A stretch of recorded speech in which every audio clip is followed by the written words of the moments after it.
Apresento aí o Canal Saúde há mais de 17 anos na Rede Meio Norte. Vou ter uma grande novidade para vocês nos próximos dias aqui no nosso Revista Meio Norte. Falar de saúde para mim é um privilégio, porque desde que eu criei esse projeto junto com o Marcos Monturil aqui na Rede Meio Norte de Comunicação com o Canal Saúde, a intenção da gente era justamente promover saúde, qualidade de vida, bem-estar.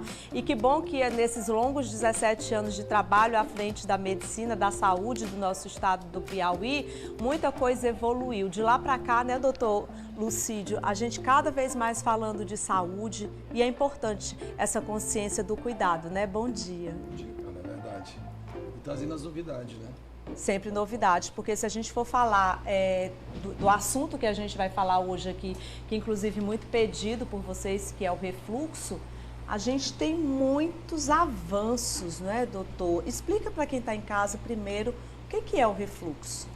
Então, cara, o refluxo é o conteúdo do estômago que ele volta para o esôfago e aí causa sintomas nos pacientes, né? Queimação, azia, mas é o conteúdo do estômago que deveria sair para o intestino, mas acaba voltando para o esôfago. Isso é o refluxo. E os motivos para que o refluxo gastroesofágico ocorra são variados, mas se baseiam ali no mau fechamento de uma válvula chamada de esfíncter esofágico inferior, que separa o estômago do esôfago, né, doutor? Essa válvula fica aqui embaixo, Carla, ela separa exatamente o esôfago do estômago. Ela tem que ficar fechadinha. Em alguns pacientes, ela abre demais ou ela é folgada mesmo, sabe? Ou seja, se essa barreira não se fechar bem, o conteúdo estomacal volta no sentido contrário. E é um conteúdo que na maioria das vezes é ácido, né? Então ele acaba queimando ali, causando um dano no esôfago. Ou então na laringe, né? Sim. Agora, em relação aos sintomas, o que nós podemos sentir e o que pode fazer com que a gente perceba que ali está tendo alguma coisa errada? Eu sempre costumo dizer aos telespectadores, doutor, que a gente tem um problema muito sério, né? Eu falo isso assim, nós seres humanos, nós temos essa situação de procurar o médico apenas quando a gente está ali sentindo a dor ou quando o problema aparece, né? E eu acredito que dentro do seu consultório, a sua longa experiência nesses muitos anos, né, como médico, como especialista, existam inúmeros casos. Em relação ao refluxo, os sintomas são variados e às vezes podem até ser confundidos.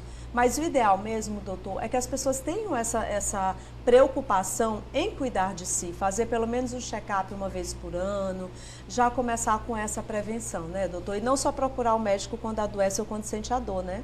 Tem que ser preventivo, né? Por isso que as mulheres vivem mais do que os homens, porque as mulheres se previnem mais, né? Mas o sintoma mais típico é a queimação, cara. Aquela sensação de queimação atrás do peito. Mas nós temos sintomas que são atípicos, por exemplo, tosse sem secreção. O refluxo pode dar problema, inclusive na dentição. Pode ter erosão nos dentes e isso ser decorrente do refluxo. Então é uma gama muito ampla de sintomas, né? Asma também pode piorar com refluxo. Eu já tive um problema sério de tosse persistente, né? E é incrível, doutor, porque pós-Covid, né, e a gente ficou muito com essa memória afetiva, eu digo no sentido de ficar com aquela memória de que qualquer tosse é Covid, né? É Covid, é consequência, é gripe, mas nem sempre uma tosse recorrente, ela é um problema do respiratório. Investiguem, porque eu já tive uma situação de tosse persistente, que eu fiz vários exames e era refluxo. E é uma tosse que não tem secreção. Não tem secreção. Ela é seca. Mas ela incomoda bastante. Muito, né? Incomoda muito. A pessoa tem, e principalmente piora quando come e quando deita, que é quando piora o refluxo. Então é muito frequente os otorrinos mandarem esses pacientes para a gente para investigar, depois que eles avaliam e veem que ali não é um problema da área deles, né? E aí já encaminha logo para o especialista. Outra coisa também em relação aos sintomas, que acaba confundindo também muito, é a questão da dor torácica intensa, que pode ser confundida com a dor da angina e do infarto do miocárdio. Acontece muito também, né, doutor? Muito. Ó, se você tem uma dor no peito, você foi para o cardiologista e não deu nada, pode apostar que é refluxo. É a segunda causa mais frequente de dor no peito. Tirando a parte do coração, Carlas, é o refluxo. Quais são os fatores de risco, doutor? O principal é a obesidade. O principal fator é o aumento da circunferência abdominal. Né? Então, assim, tem que perder peso, não tem jeito. Se você quer melhorar do refluxo, tem que perder peso. Deitar depois que come também, tomar líquido durante as refeições, aumenta muito o refluxo. Doutor, agora é importante que a gente diga também para quem está assistindo aí ao nosso programa, que cada vez mais os médicos, os profissionais da área da saúde têm recomendado a prática de atividade física e a boa alimentação para as nossas vidas. E a gente está sempre repetindo isso para você que está aí do outro lado da telinha, porque isso é fato. A gente sabe também, né, doutor, que o refluxo tem muito a ver com a alimentação também, né? É uma doença crônica, né, cara? Assim, não tem cura. Então, assim, a pessoa tem que... Não adianta só tomar remédio, ela tem que entender que ela tem que fazer a parte dela. E aí, fazer a parte dela é manter a circunferência abdominal baixa, com boa alimentação e atividade física. Em relação à questão do tratamento, o senhor inclusive falou muito sobre essa questão dos avanços nos tempos, nos anos, que vem cada vez melhorando a questão da medicina, os estudos científicos, eles comprovam isso. Os tratamentos hoje evoluíram muito, né? Então, nós temos uma novidade agora que, antigamente, com aquele paciente que não respondia bem ao medicamento, isso é em torno de 1/3 dos pacientes, Carla, a gente tinha que operar esses pacientes. E a cirurgia, apesar de ser uma cirurgia laparoscópica, mas ela trazia alguns inconvenientes. Então, a gente está fazendo agora essa cirurgia por via endoscópica, sem ter nenhum corte na barriga, totalmente pela boca. Além de ser menos agressiva, ela é mais fisiológica, então tem menos efeitos colaterais a longo prazo. Essa é a grande novidade na doença do refluxo. Ou seja, é um procedimento endoscópico que trata a DRGE em sua origem, né? É porque o problema, como a gente falou no início, é nessa válvulazinha entre o esôfago e o estômago. E esse tratamento endoscópico, ele vai reforçar essa válvula. Isso a gente fazia antes por cirurgia, por laparoscopia. Mas em que casos é indicada a cirurgia, doutor? Naqueles pacientes que não respondem bem ao tratamento, né, que mesmo usando o remédio, eles não têm uma boa qualidade de vida. E naqueles pacientes que têm, além de ter o refluxo, ele tem regurgitação. O conteúdo do estômago chega a voltar até a boca à noite. A gente tem vários pacientes que estão dormindo e acorda sufocado, né? Crianças têm sofrido com refluxo, doutor? Tem, mas a criança, Carla, ela tem uma vantagem. Com a avançada idade, ela vai melhorando.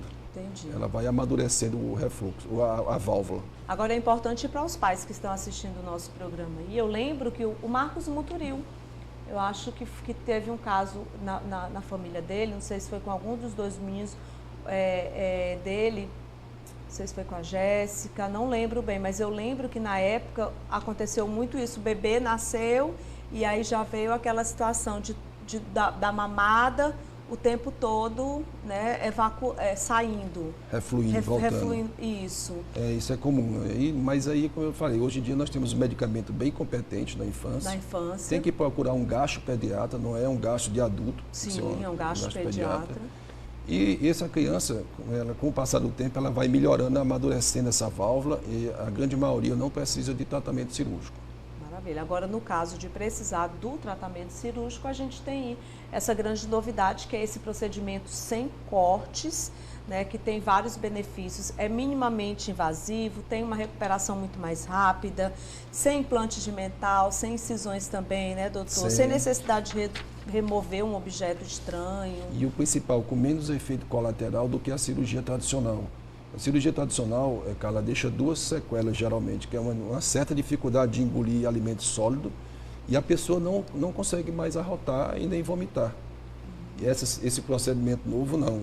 A pessoa consegue manter a capacidade de arrotar, de eructar, então ela não fica com o abdômen distendido, o estômago distendido. Na cirurgia anterior, laparoscópica, acontecia muito isso.